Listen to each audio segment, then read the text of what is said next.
Good morning, everybody. Welcome to Laurel Park for this Saturday of racing.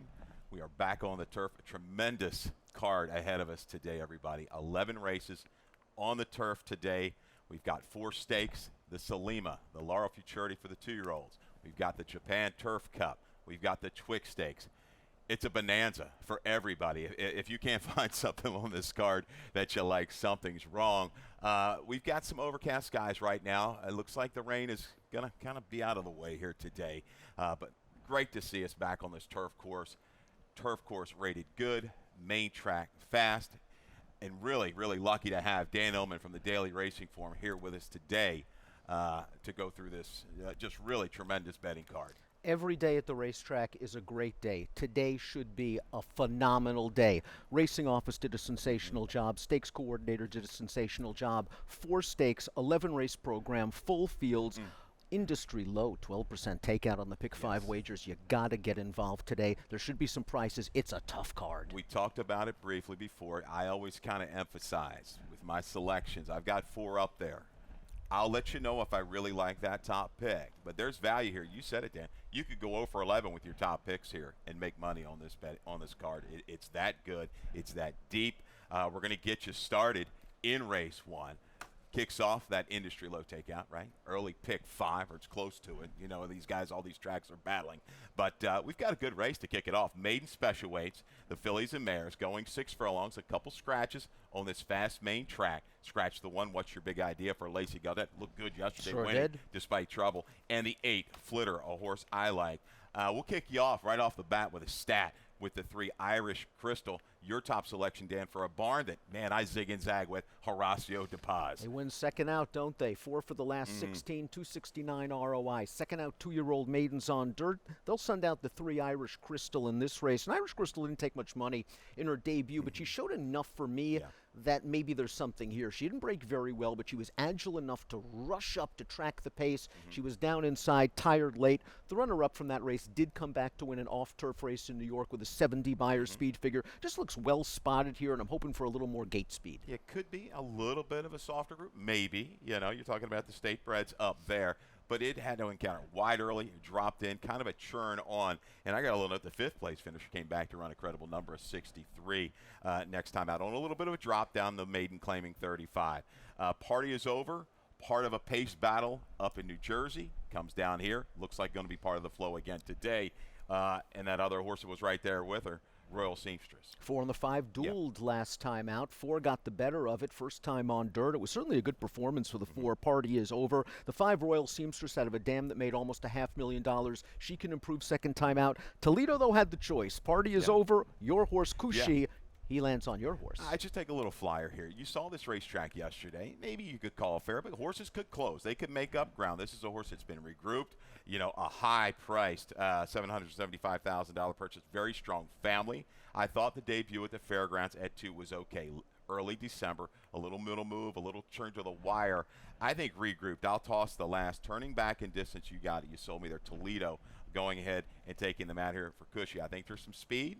And I think, you know, I was hoping Flitter would stay and would be part of that flow, could make a run into it. And I don't think you can dismiss the 6, Too Many Kisses. Can't dismiss the 6, Too Many Kisses. A lot of things going right. In against the boys last time out. Broke slow, compromised by a slow pace. Just missed against Phillies 2 starts back. Tim Keefe going real well last 3 for the last 11. Big ROI. This is a half to still having fun. A graded stakes winner. Yeah, the family is there certainly. And against the kind of grain of the racetrack against the boys last time out. We turned to race 2. We've got the early pick 4 ticket.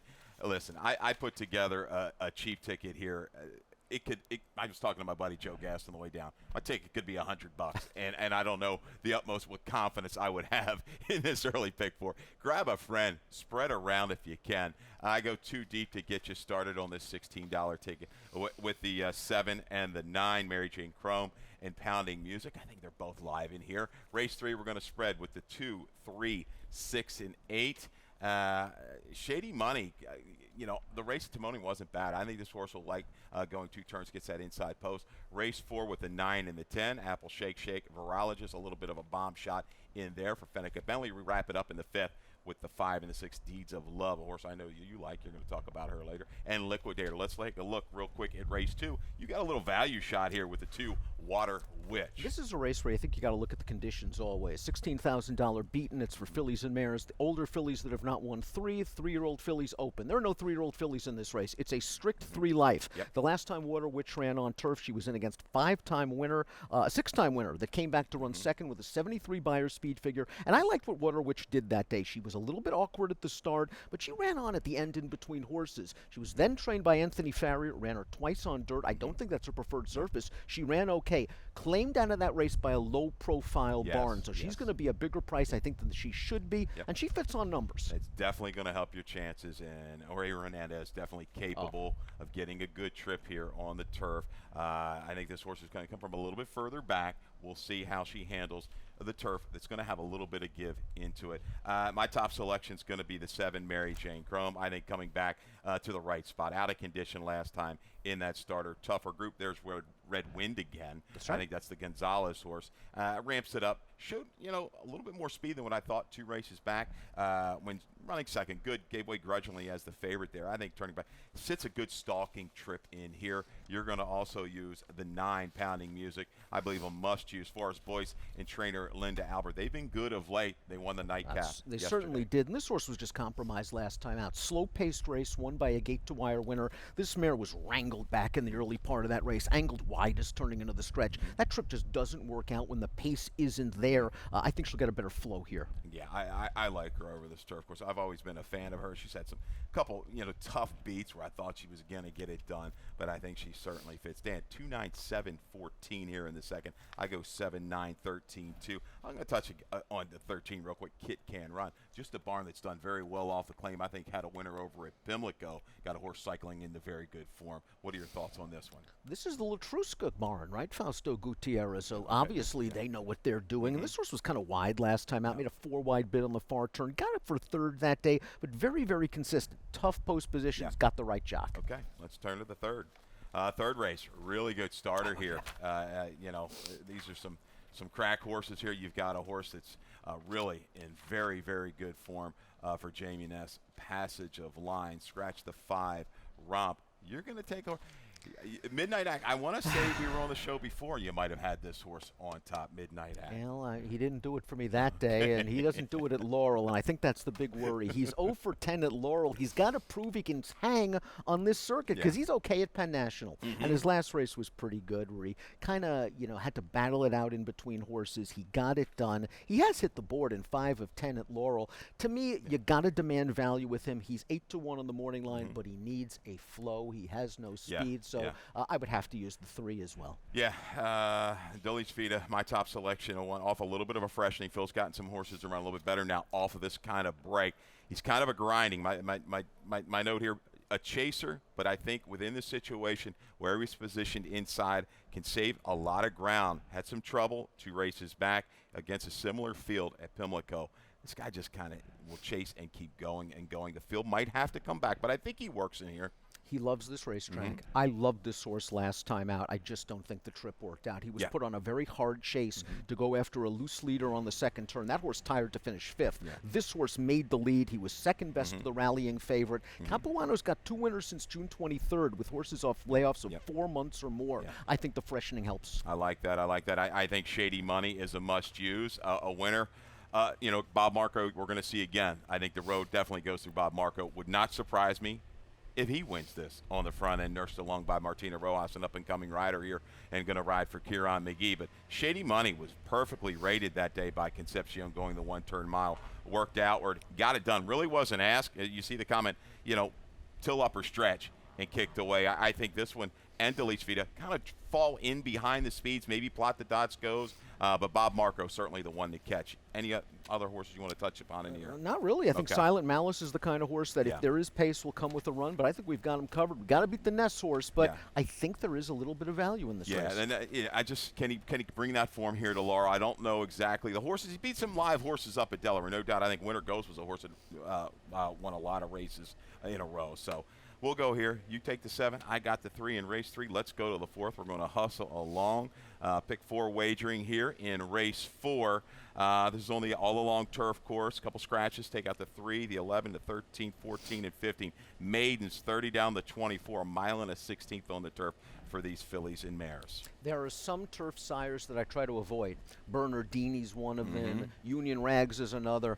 Mastery is another. But I've had to go with Mastery. Okay. Everything else I like about the one Marley's Ghost kinds of points here. She is a half to a turf winner. The Dam is a half to a British Stakes winning turf sprinter. I know Trombetta can do this. He's 5 for his last 13, 38%, 325 ROI going dirt to turf. You mentioned Martino Rojas riding very well right now. I like this horse stretching out. I think she's going to try to make the lead. Yeah, I believe so. Really, who's the only other flow to me when you take a close look? Imagine it's kind of shown it. Dirt. Maybe Nami, yeah. That Nami's the one I'm thinking. And I think Nami's going to work the trip, too, because the ride will be able to kind of spy to the inside, see if Marley goes. I think she will. Let's see if she can get the distance. You had that note, half to a turf sprint winner. I got a little bit of a price in here. Virologist, I know we both like the 9, but I thought the 10's trip at Parks debut was a little tough. It looked like it might have hit the gate coming out of there a little slow. A middle move, just a slight flattening. Fennica Bentley with the maiden claimings on the turf. 4 for 21, pretty good in the last couple of years. 8 for 21 in the money with an ROI of 346. Don't like the post, but I don't think I don't think it's going to be a terrible hinge. This is a closer. I think it's going to need a patient ride, come from the back of the pack. Uncle Lino, a stallion. It's a win early stallion. Maybe this one can get it done at a price second out. I'll let you talk about the 9 Apple Shake Shake. Oh, Apple Shake Shake just looks like she's very well spotted. Blinkers are on, drops into her tag for the first time. This barn sent out a 9-1 blinkers on winner at Delaware back on September the 22nd. It just looked like Apple Shake Shake was in against a tough field last time out. The winner of that race came back to run 3rd in a first level allowance at Delaware with a 79 buyer. So she looks very well entered, and I think she's, with the blinkers, she can get into the race early. She might fall in the catbird seat in here, get put in there just behind the speeds, a couple lengths back and steadily matriculate into it. And we talked about Nami. I think Nami's got to be part of the flow. A little bit of drop in class is going to keep her around a little bit here in race 4, if not a long way. Race 5 for the registered Maryland breds, Maryland Sires. We've got them all in here. Field of 9 going 7/8 on the mile, 7/8 of a mile. These are the boys. These are the girls. A really good race here. I agree with you. I like Deeds of Love a lot. 3rd back off the break. First 2 starts, nice wins, plenty of excuses last time out. Just broke out from the far outside post and wound up 4 wide on the backstretch all the way through the turn, then had to alter course in the lane inside a winner that was drifting out, and all in all, what did she get beat ahead with a very good gallop out? She could be the 3rd choice in this race. There are other horses in here with reputation. She's got a lot of upside. Ned Allard, 3 for the last 15 with horses going 3rd off a layoff of 6 months or better with a positive return on investment. Just a lot to like here. I've talked about her on the show before. I really liked the debut. It was a professional kind of a move there. Ease back, a couple moves to get it done. Moved into that slower pace at Delaware off the break and had a kind of a tough go. 2nd Lasix as well. Breeding suggests the extra furlong shouldn't be too much to get by. Liquidator, a 6-time winner here for Linda Albert. And Tyus Liapestina just seems to mesh very well with Liquidator, who 2 starts back got wired in the Miss Disco, but ran very, very well and tried so hard. They tried turf last time out. Just throw that race out. In that race last, 2 starts back on dirt, ahead of Willful Desire, a horse that came back to win 2 of her next 3 starts. Great tactical speed. She might make the lead in here. I think she could. You've got the 2 down inside that threw the blinkers on last time. Trombetta's horse, 19 Amendment. That Colonial might be part of that flow. And little Josie Wales, it'll be interesting to see what she does. She's showing some versatility now. Handled that off-the-turf try at Pimlico and had a little trouble in that race. A lot of trouble. Missed the break. It was also an intensely speed-favoring track, so the fact that she was able to rally from mid-pack to run 3rd, I think, is a good sign, but it is a step up in class. Do you think the best, as I like to use the term, time and time, the best sustainable run from the back will come from the 9 Northern Glow? I think Northern Glow's the best closer in the race. The key with Northern Glow is she's got to get out of the gate. Yeah. Last time out, it was very frustrating. She missed the break again. She ended up running third. She caught a hot horse. Mama G's Wish came back to win with a 71 buyer, and she did so in an open second level allowance. But it's all about the break. She's going to be a short price. Yeah. I don't want her to be so far behind. Gotcha. And she's got some horses here that are going to battle you. I mean, she better have a big run and sustain it, because Liquidator, we've seen her once she gets in the tussle. She's not tough. she's She's not tough. going to give up, no doubt about it. And Deeds of Love showed a lot of grit last time. A good little race there for the fillies and mares, the state bred or sired. Turning to race 6, stakes action kicks off the Salima. Seen plenty of horses today, these 2-year-olds in the Salima and the Futurity. Really good race. We're going to go on the turf at 1 mile and a 16th. Kicks off the Rainbow Pick 6. We've got a jackpot super high 5. We're going to have Callie's ticket a little bit later because we got a lot to get to here. I'm sure she's going to have a good ticket for us, but the race stays intact, no scratches. Yada, your top selection. We do have Yada as the top selection, but before we get to Yada, I want to talk about Brock Nardini, Okay. our morning line favorite, because we do have a replay for Brock Nardini. Sharp debut winner at Saratoga, coming from off the pace, then ran in this race. The Grade 1 Natalma didn't break very well, and we see her on the outside, and I'm not sure if she's really firing her best shot here, but she's going to get into a jackpot at about the 8th pole. A horse is going to drift out, and she is going to check very badly right there. And after that, Declan Carroll did the right thing, eased up on her. Take that 43 low buyer speed figure with several grains of salt. When you have a trip like that, and then you get eased up the final 1/8 of a mile, you're not going to show her best. I love that they're back in 2 weeks. Obviously, she came out of the race in great form. And hopefully everybody gets a chance to read Dan's stuff. He brings great insight. He goes, he talks to the trainers. I know you talked to George Weaver a little bit about that debut run. Maybe a little bit surprised first out of the gate. They didn't think that she was going to show that kind of move. He didn't expect her to win first out. He didn't think she was really cranked up and ready to go, and she made this brilliant move on the turn to get into contention and then kept on going. Maybe it wasn't the strongest field in the world, but she showed in that race that she could step, and the fact that he stepped her immediately up into that Grade 1 and now is right back here in 2 weeks, he must think a lot of her. All right, let's talk about Yada, your top selection for Grand Motion. Kind of steadily improved and got it done over the undulating turf course down at Kentucky Downs. That's actually the one thing that concerns me, because she is this big, robust filly. I talked to Graham Motion, and he sprinted her first time out and said, boy, she wanted to go longer, and then second time out, the trip just didn't work out, kind of got shuffled back. Last time out, you would think that European-style configuration, wide sweeping turns, long straight, maybe it works for a big, giant filly like Yada, but I did like the way she won that race. And Graham's 4 for the last 11, 2-year-old last out maiden winners returning on turf. It's 36%, ROI 322. This horse will kick on late. Yeah, absolutely. Certainly with the bottom off the 1 mile and a 16th at Colonial, the mile at Kentucky Downs. I take a little shot with the 8 here as price. What do we got here morning line? 15-1 Carmelina. You're looking maybe first glance she's just speed. But, showed a little different dimension last time out at Colonial in the Keswick. Came from just off the pace after a little bit of an issue behind the gate. You've got the good comment from our guys down there, called that fractious prior. But you know what? This mare was a mare that I remember vividly. Lily Boucher trained, complete street, won a lot of races, a 6-time winner. No issues getting around a ground. Over a course, it might have a little give. Sometimes we see that kind of those early leaders, they kind of stay around. Maximus Mischief, smaller sample right now for the turf, so I'll forgive that. But at a price that I think I'm going to get, I'm going to see how far she can go. And she may not necessarily need the lead. No, I think it's too early to say whether she may need the lead. I think she could get it if she wants it. And I just trust Butch Reed's placement of horses. He's just brilliant in doing so. But you're right about the dam, a stakes-winning turf rider. And after 3 sprints, she should be fit enough. It's not like she's being asked to go 2 miles here. Right. She's going to go 1 mile and a 16th. It's all about, can she relax and maybe handle a little give in the ground? Because you're right.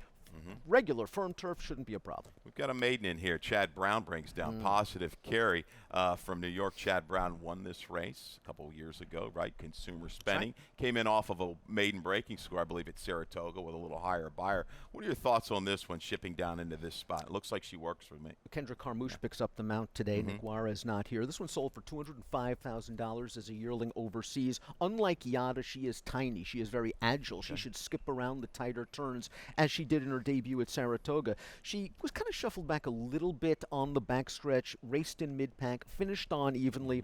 You trust Chad in these situations. The problem is everyone does. She's going to take a lot of money, but she wouldn't be a surprise at all. No doubt. He comes down here. He means business. He thinks the horse is spotted well enough. Hecate put up via DQ at Colonial at a whopping 31-1 in here for Zoe Valpo. 1-1. She wasn't the one impeded. The third place horse was the one that was impeded, but this horse still ran very well. And you mentioned this barn. They've hit the board with their last 7 starters, including Hecate. Big price, competitive figure. Well, I mean, this is a really good race. I'll touch upon another horse real quick. I know you've got the 10 in there, but I think even low mileage is a filly. The numbers aren't glaring. It has shown some grit in the races. I really like the race at Laurel on that little return against the boys. Had a little try. I think this one is going to work here. You're going to get value. May not win it, but underneath I'm going to use. You're looking at the family. Second Dam, mile and 3/8 winner. It works for me. I think this one can definitely get into a good trip early on. Stakes winner on turf already by Mineshaft. That pretty much says it all. You've got to think surface will be no problem. She proved it last time out of Colonial. Distance will be no problem. Want to see a little bit of a forward move. This is a tough spot, but remember, last time out, she did beat the boys. Yes, absolutely. We're looking for value. That's the first 6, right? We're going to head to a little commercial and come back for a look at more stakes action and the late pick 5. They're off.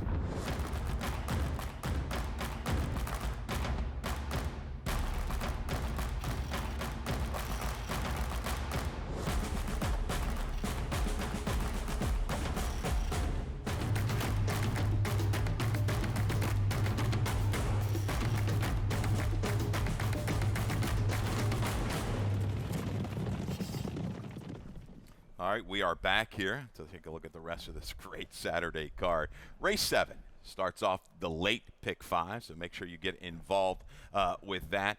3 other than boys going 7/8 of a mile. They're all in here.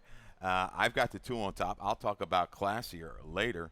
Let's look at your top selection first, business model. Business model is a horse I'm a little bit concerned about. Is maybe a trap horse because this guy kind of came out of nowhere last time out at a big price up at Saratoga. Got the right race flow, was able to get the good trip, rallied on late, and is the kind of horse that needs that kind of trip and flow. But I think there will be enough pace to set him up. David Jacobson, 7 for the last 18, 287 ROI on dirt at Maryland. He knows where to spot these horses.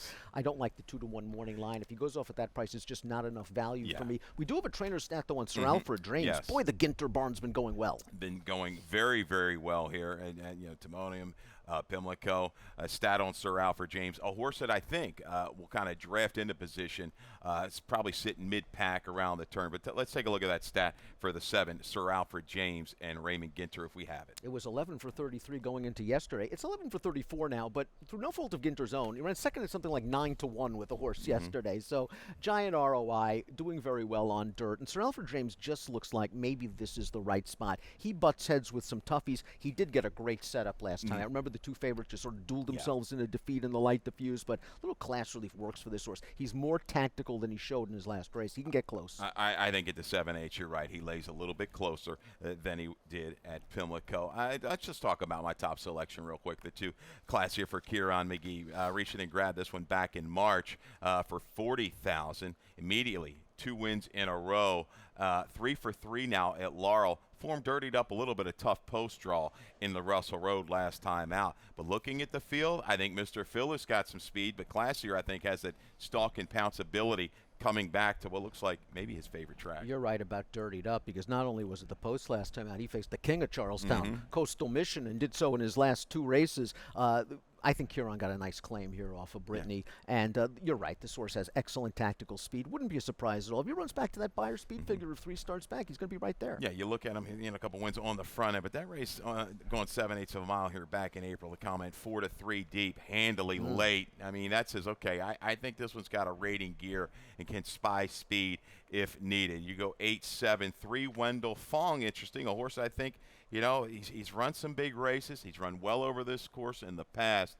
It comes in second off of a break. for a new barn. He's got a lot of back class, and I think he just needed A, his last race off of a short layoff, and B, just didn't get the flow. He got wired by the favorite Prisoner that day in for 50 at Saratoga over a wet track. I want to give him one more chance. He won the Fire Plug here a couple of years ago, but he's another horse like the top pick that's going to get flow. The good news is you're going to get a price. Carrasco had his choice at 2, and here he landed on Wendell Fong. Yeah, Mr. Phil does scare me a little Oh, bit. yeah. He's quick, and Rob Atras has been coming down here, not with a lot of horses, but when they come, just kind of like Jacobson. When they come in here, you better pay attention. Had that winner run a big race, ran off the screen, I think off the claim at Pimlico. Was scratched, I believe, yesterday, but man, that horse ran huge. And I think Mr. Phil is going to be aggressively handled, and the road might go through him. Let's turn to the race. Race number 8, here we go. 1.5 miles. We don't get too many of these, but the Japan Turf Wide Cup. open. It's a big field. The only scratch I have thus far is the 15. But I tell you, we've got lots of ways to go in here.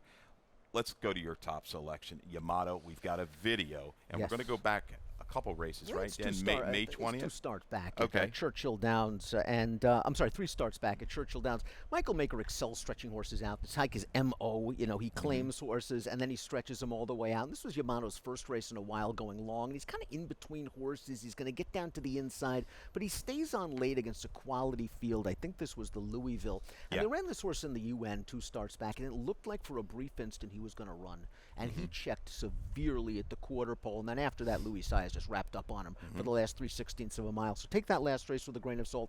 I know he got beat for a tag last time out. It was at a shorter distance. This distance, I think, is what Yamato wants, and stretching back out, I want to give him a chance. But this race is so wide open. I think your horse, Bear Oak, is a must-use because I think Norm Cassie figured him out. He wants to go long. And we've got our top 2 horses, 6116, $50,000 claims recently. And both look like they were pretty shrewd takes here by the connections. Bear Oak gets it done. And at the 1.5 miles, I don't know about you, but I kind of like my horses within range early, just kind of staying around.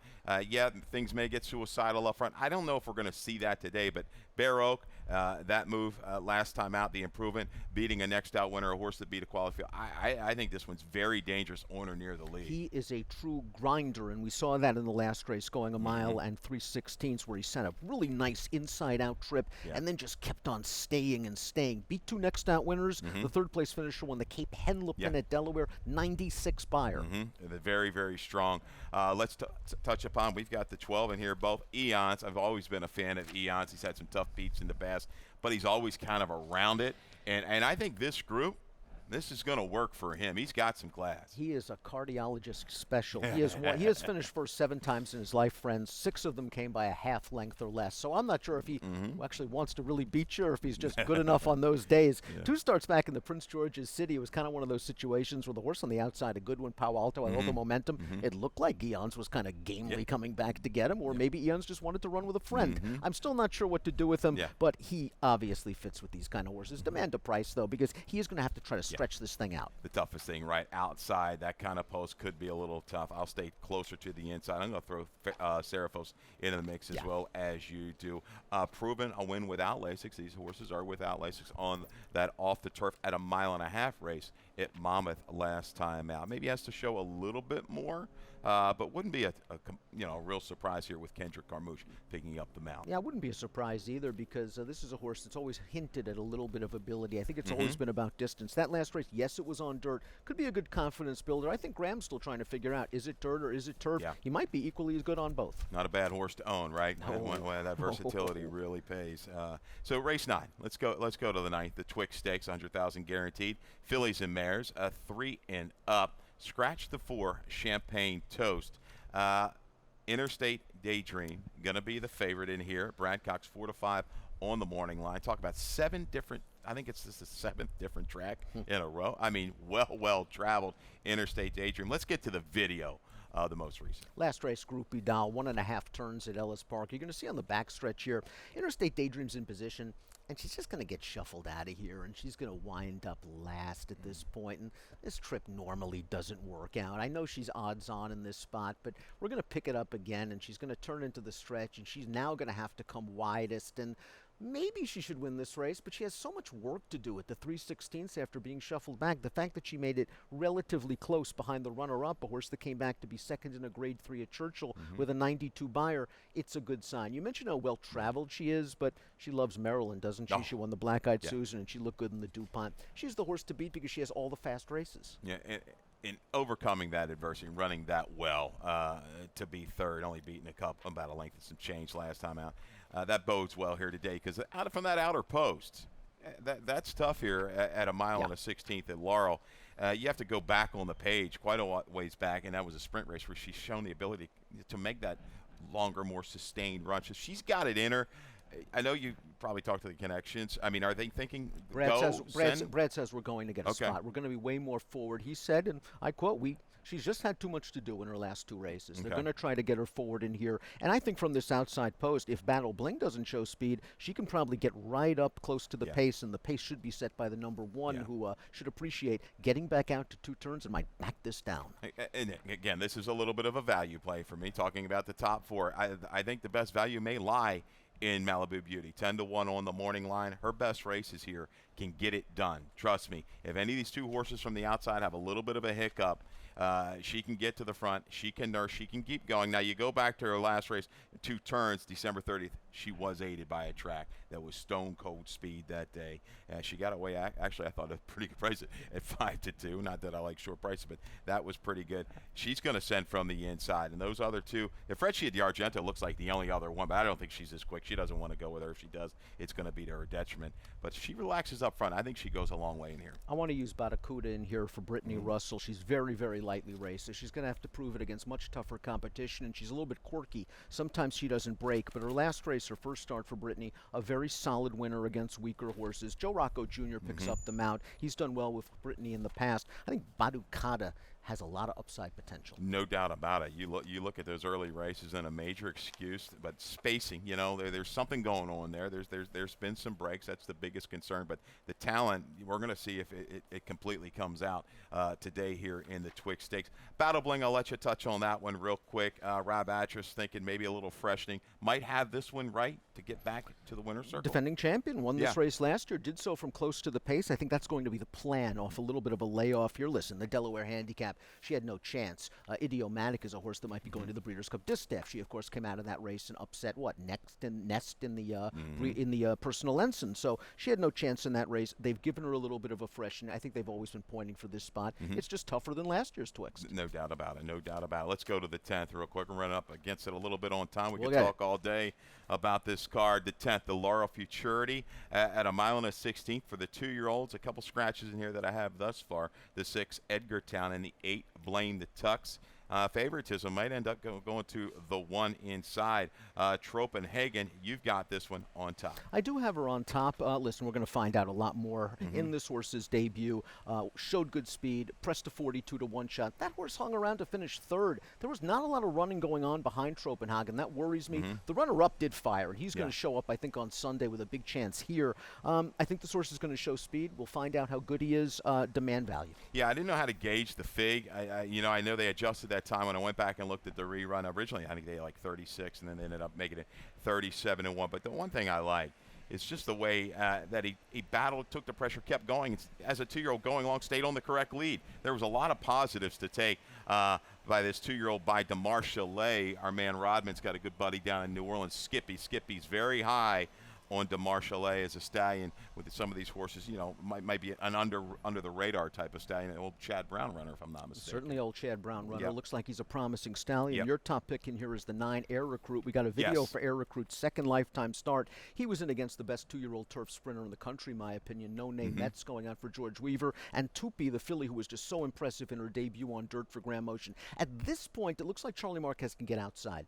And I think he just decides, I want to stay in for a little bit, and then all of a sudden I'm going to go out again. And it all worked out okay for Air Recruit. Listen, you're not going to beat no name Mets. Right. At the end of the day, this horse ran just fine, and he has the pedigree to stretch out with the tactical speed to get close. It's a great combination for a fantastic trainer. Yeah, I think this one, we're looking at 5-1. I'll take that if I can get that on Air Recruit. You're looking at the stallion, Air Force Blue. I think he maybe did his better work sprinting on the turf, but they're the offspring there.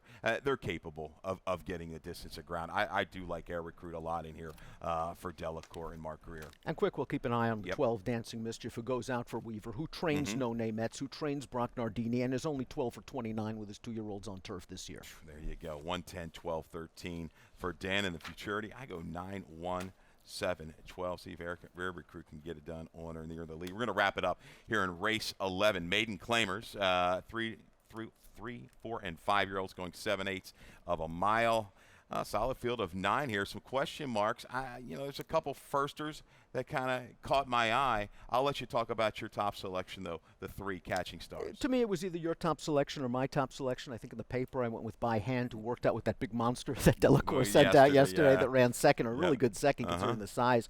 But usually my reticence for first-time stars eventually got the better of me. I changed to Catching Stars. Last time out, that Sheriff Ronnie race I think was very strong. Sheriff Ronnie was odds-on. Catching Stars dug down deep over a speed track to run second. I think he'll be aggressively ridden by J.D. Acosta. There you go. I like that. Talk about the breeding there. The family's okay here with the 1 By Hand. Full to a stakes place dirt sprinter named Petition Prayer. Half to a debut winner. Second Dam was one of the first 2 starts, was a multiple stakes winner. So this horse should be ready. And again, worked with that horse yesterday. They put up something like a 57, 58 buyer. Maybe that's good enough here, although note, the buyer par is 69. Yeah, and this one, when looking at the works, looked like By Hand struggled a little bit to keep up with Coringa. Coringa, I thought, might have been the better there looking at the works, but first time out, 7/8 the last couple years. Yeah, but Delacour's been okay with these first 6 going 7/8, 2 for 6 and 4 for 6. The 4 Midnight Mine, TJ Aguirre. We've seen this move before. You had a horse hooked up with X-Man, I think a couple of weeks ago, almost pulled a huge upset with these Saratoga works, New York works coming into Laurel. Interesting by a 19% first out stallion. Both siblings were okay, and kin to a debut winner. Looks like he's been picking up horses from Michelle Hemingway up at Saratoga. You mentioned those quick workouts. You're right. Best thing perhaps to like is the price and the fact that Violence wins early. Yeah, I like that. I think a horse to look at from the back of the pack with Margie's Fun Son. Had a little trouble the last 2. Up again. Off the claim for Kenny Cox, 3-1-8-7. You want to touch on anybody else? You can talk about anybody in here. Energy Efficient is a horse that's run very well in a couple of starts. John Jay, second off of a lengthy layoff, wired last time out, first start back. I expect more with Sheldon Russell aboard. There you go. We can take a little deep breath now and exhale maybe. We'll see. A great card. That's 1 through 11 for us today on the Saturday card. We're going to touch upon a couple best bets in value plays. We'll talk about my best bet. That's in that allowance race a little bit earlier on. It's race no. I've thought about my value play first. It's Water Witch. And again, the definition of a value play is you expect a horse to outrun their odds. I think Water Witch will. I think she'll be a little bit ignored because of the low profile connections. You got it. The connections definitely, but definitely this horse's turf races do work against that group. I've got a value play. I don't know if it's going to be quite 10-1. Let me go here to the front. My value play. Malibu Beauty. There it is, right. In the Twix Stakes from the rail for Gary Capuano. Get to the front, nurse, and hopefully keep going. I'm going to need maybe a little bit of a help from some slower starts, maybe some wide early trips by the favorites, but I think she can take this field a long way at a square price. My best bet, Deeds of Love. That is the number 5 and race number 5. And Deeds of Love, we talked about this horse extensively. Trouble last time out, lots of upside. All right, my best bet. I had a lot of ways to go here. Classier. But classier, I was a little bit worried, and I kind of glanced at your picks. You don't have him in there at all, but Kieran McGee, dirtied up form off the race at Charlestown, a tough trip there, has the ability to sit on it, just off the pace, or go to the front. This horse loves Laurel. 3 for 3, has done well since being claimed by the McGee barn. There's a look at your entire 11-race card. Couple best bets, couple value plays. I want to thank Dan Ullman for coming on here to join us today to take a look at this card. But, hey, everybody, go to the ATM. You might have to go there twice today, maybe 3 times, the old triple ATM trip, but you're going to love it. Great betting opportunities abound. We're going to send it now to Dave Rodman for some changes. Best of luck.